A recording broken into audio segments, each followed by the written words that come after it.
You might be asking yourself, how much emotional eating have I been doing? All right, let's go through the key points coming up.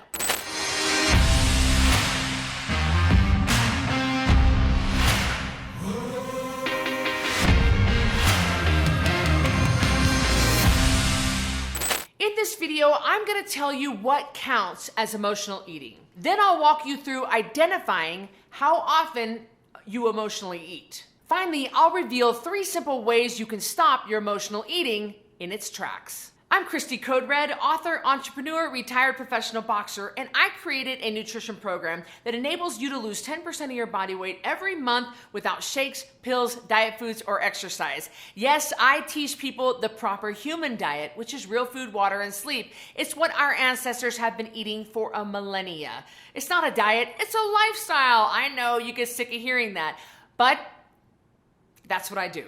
So let's talk about what counts as emotional eating. If you're eating for any reason other than you're hungry and you want to fuel your body, you're probably emotional eating. If you're eating to celebrate, to feel better, or because you're bored, that's emotional eating. If you're eating to soothe anger, stress, fear, depression, loss of control, or other emotions, yes, you're emotionally eating. If you're eating to punish yourself for some reason, that too is emotional eating. Thinking you deserve that donut after an exhausting day, or having to pop open that bottle of wine and pop some popcorn to unwind, are both examples of emotional eating. Are you starting to get what I mean about emotional eating? And are you starting to see how common it is? I'm an emotional eater, but for a long time I didn't even realize it. When I asked my dad, a licensed personal counselor, and my sister Carrie, an MSNRN, to create an online video training course about emotional eating, I watched the course to approve it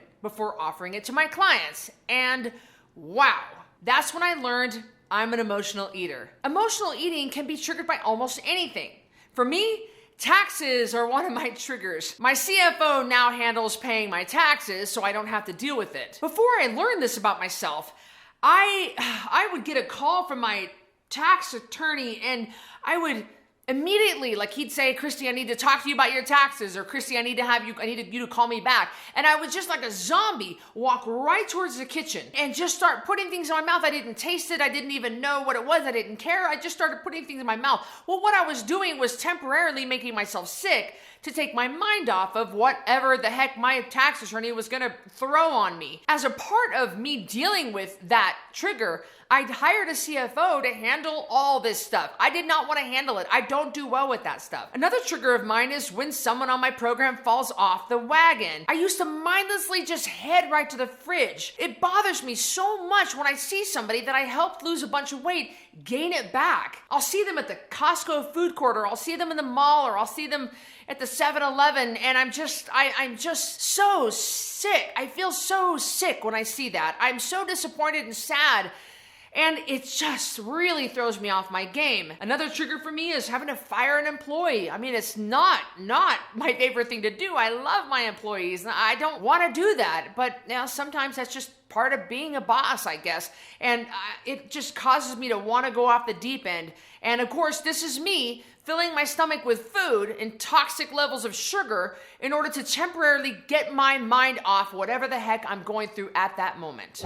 Now that we've identified what counts as emotionally eating, let's talk about identifying how much emotional eating you're doing. Think back to the last few times you ate, even as recently as today.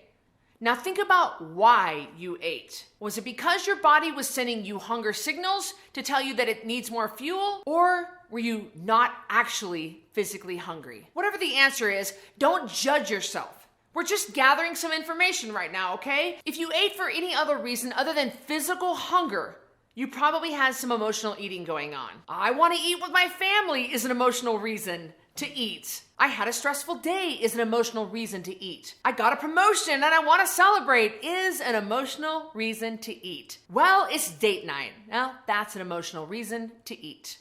If you're realizing just how much of your eating is emotional, you're not alone. In fact, comment below and tell me, is this you? Are you going through this? Are you now starting to put the pieces together and connect the dots and realize, oh man, I got some work to do? Comment below, tell me what you think. Almost everyone is an emotional eater to some degree. It's conditioned into us from a young age. Love someone? Feed them. I mean, food is love, right? Get an A on your report card? Let's get ice cream. Was someone a jerk to you? Eat something, you'll feel better. My 11-year-old niece, my sister Carrie's daughter, she's now going into middle school. It bothers me so much. Of course, don't get me started on the school system, rewarding kids with food. Which I think she won a spelling bee here recently or did something right.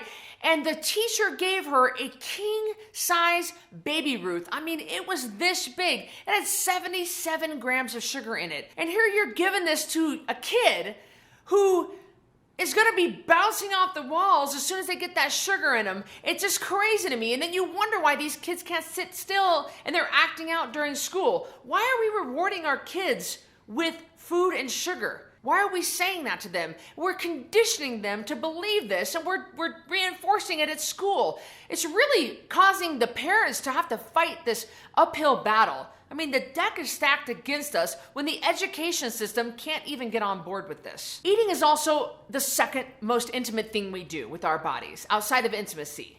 It's not a surprise that it's emotional. Even if you're an emotional eater, that absolutely does not mean you cannot learn to manage it, so it doesn't ruin your life.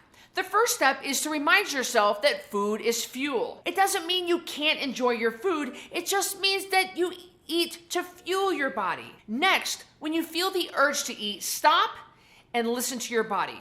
Are you physically hungry or just head hungry? Finally, write yourself a note that says, close the door, you're not hungry, and put it inside your fridge and inside your pantry. Doing that will interrupt the mindless eating you're used to doing and remind you that you're probably emotionally eating. For long-term success with managing your emotional eating, you've also got to identify your triggers. I shared a couple of mine. I mean, we're taxes, clients falling off the wagon. But awareness of your triggers is the first step to eliminating them. The next step is to make a plan and handle it when they hit.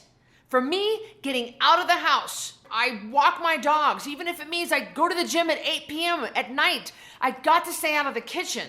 If you want more help overcoming your emotional eating, check out my What's Eating You course. It'll walk you step by step through an understanding on how your emotional eating works and identifying your trigger. Then it'll show you how to create a customized plan for dealing with your triggers without turning to food. You can check that out in the link below that I have for you. Finally, I'll reveal 3 simple ways you can stop. Nope. Emotional eating can be triggered by almost anything for me. Oops, shoot. Emotional eating can be triggered for, and I'll see them at the Costco food. I had a stressful day is an emotional oops, shoot. Well, it's date night. That's an emotional reason, shoot. For long-term success with managing your emotional eating, I've also got For long-term success with managing, one more time, Cristy. And that'll show you, no.